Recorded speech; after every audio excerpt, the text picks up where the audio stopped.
Journée internationale des migrants, célébrée le 18 décembre dernier, a été marquée par la tenue à Maroua d'une table ronde à laquelle ont participé de nombreux parlementaires et autorités administratives et traditionnelles. Initiée par l'OIM, Organisation internationale pour les migrations, cette table ronde a été l'occasion de sensibiliser les parties prenantes sur le potentiel positif que représente la migration au niveau local, la plus-value de la migration dans le processus de développement et les droits des migrants. Un migrant apporte beaucoup dans sa localité d'accueil, notamment en augmentant la consommation dans cette localité d'accueil. Imaginez bien que la présence d'étrangers, la présence de migrants va accroître effectivement la consommation en matière de nourriture, en matière de logement, donc ça va augmenter le gain des populations. Il faut aussi dire que sur le plan économique, nous avons la notion de transfert de fonds. Un migrant qui est intégré dans une localité va transférer donc de l'argent à son pays d'origine ou à sa localité d'origine. Mais certes, il est facile de penser que cela bénéficie plus à celui qui reçoit, mais chaque transfert a un coût et ce coût revient à la localité ou au pays d'envoi. À côté de ce volet économique, nous pouvons aussi citer, bien entendu, la question de la création d'entreprises. Là vient la question des migrants en situation vulnérable, les déplacés internes, les ex-associés au groupe armé non étatique, qui ont besoin d'un accompagnement au départ. Mais lorsque cet accompagnement est bien fourni, la personne ou ces personnes récupèrent leur force de travail et sont capables de créer des entreprises dans les localités. Les mouvements de population, qu'ils soient internes ou transfrontaliers, ont un impact sur la dynamique sociale, économique et environnementale de notre région. Il est donc indispensable d'adopter une approche globale et concertée pour relever ce défi et transformer les mouvements migratoires en moteur de développement. La célébration de la Journée internationale des migrants a été l'occasion de sensibiliser l'opinion publique sur les défis auxquels sont confrontés les migrants et de promouvoir leur dignité. Le message que nous voulons véhiculer cette année, c'est que 1. La migration a plusieurs aspects. C'est 360 degrés. C'est la migration de départ, de transit et d'arrivée, mais c'est aussi l'ensemble des thématiques qui y sont liées. Et à travers ce que nous avons fait dans l'extrême nord uniquement, la thématique de l'environnement, du cadre de vie, de la santé sont mises ici en exergue. Premier élément. Le deuxième élément majeur pour nous, le deuxième message clé que nous voulons véhiculer, c'est que lorsque les migrations sont bien gérées, elles sont bénéfiques aux migrants, mais aussi aux sociétés. Donc c'est un appel à l'ensemble des acteurs afin que nous travaillions ensemble pour faciliter l'intégration des migrants, qu'ils soient déplacés internes, donc en situation de vulnérabilité, mais aussi des étrangers tels que les étudiants qui sont dans la localité de Maroua. Je pense que l'université de Maroua est une université qui accueille le plus grand nombre d'étrangers. C'est pour dire que justement, lorsque tout cela est bien géré, c'est un bénéfice pour la localité de Maroua, mais bien entendu pour le Cameroun dans sa globalité. La région de l'extrême nord du Cameroun a été durement touchée par la crise sécuritaire qui sévit dans la région du lac Tchad depuis 2014. Cette crise a entraîné le déplacement de milliers de personnes qui ont dû fuir leur domicile en raison des violences perpétrées par les groupes armés non étatiques. Selon les données de l'OIM, la région compte aujourd'hui environ 680 000 personnes déplacées internes.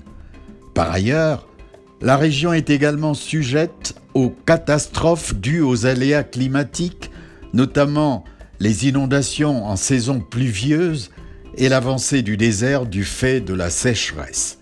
Ce qui est à l'origine également de nombreux déplacements qui drainent des défis importants en matière de protection, de sécurité, de santé, de bien-être.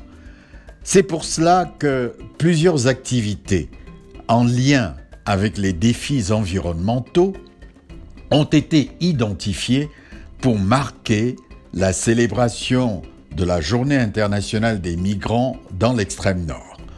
Le reboisement effectué à Mémé dans le Mayo-Sava avec le concours des élèves est préconisé pour lutter contre la désertification, cause des migrations forcées.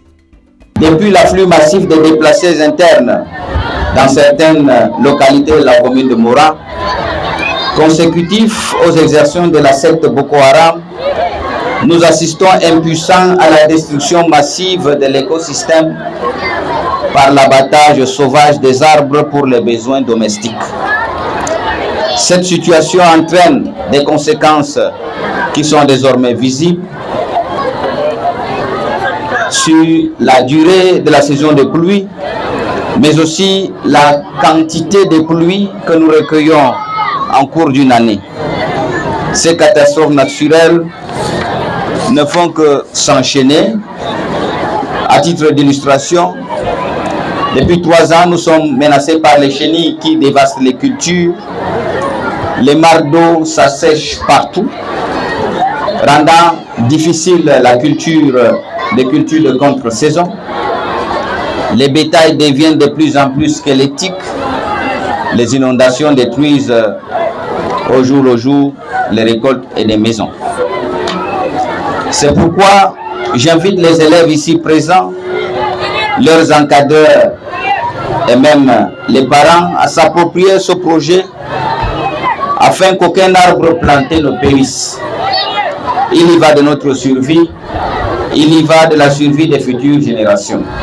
Il s'agit d'une initiative cruciale visant à sensibiliser les jeunes à l'importance de la conservation de l'environnement et à les sensibiliser pour la protection de notre écosystème.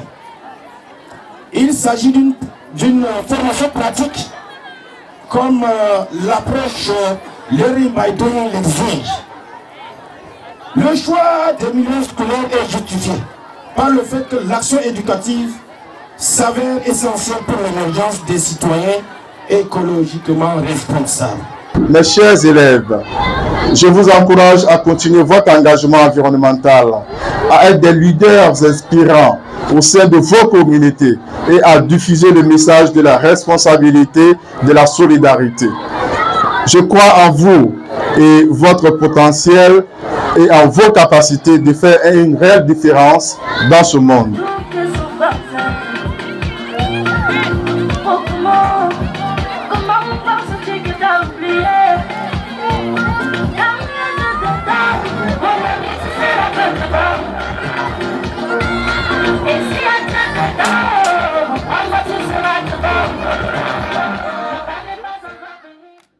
Merci d'avoir répondu présent à l'appel de l'État, à l'appel de la commune, à l'appel de l'OIM et ses partenaires.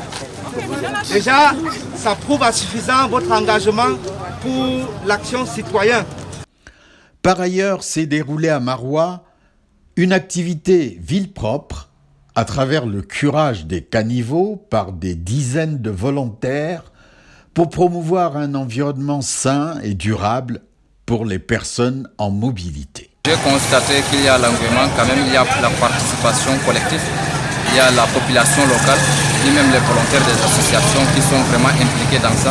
Et ça montre aussi l'intérêt que les uns et les autres accordent à la propriété et même aux activités vraiment appuyées par les organisations et les associations qui mènent ces activités. Il faut que tout le monde s'investisse parce que c'est d'abord pour notre bien personnellement avant que ce ne soit pour toute la communauté. Donc vraiment j'encourage tous les ménages à eux-mêmes d'abord avec les moyens qu'ils ont essayer de protéger leur environnement.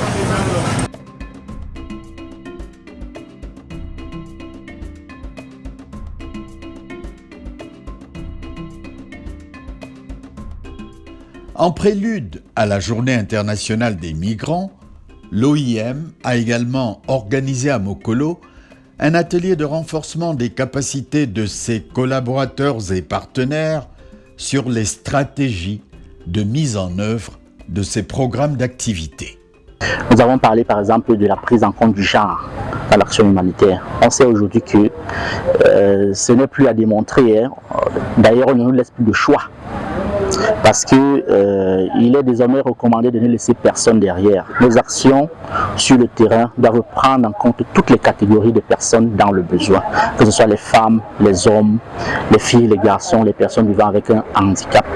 Il est donc important que notre partenaire soit aguerri sur cette stratégie-là afin de mettre en œuvre une assistance qui véritablement couvre les personnes les plus nécessiteuses. On avait également la prévention contre les exploitations et les abus sexuels.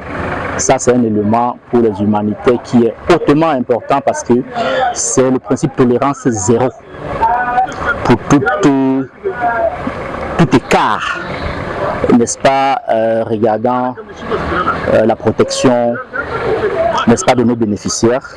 En fait, il est nécessaire ici, pour nous qui sommes travailleurs humanitaires, de comprendre qu'il y a des attitudes qui ne nous sont pas permis, n'est-ce pas, d'adopter sur le terrain vis-à-vis de nos bénéficiaires.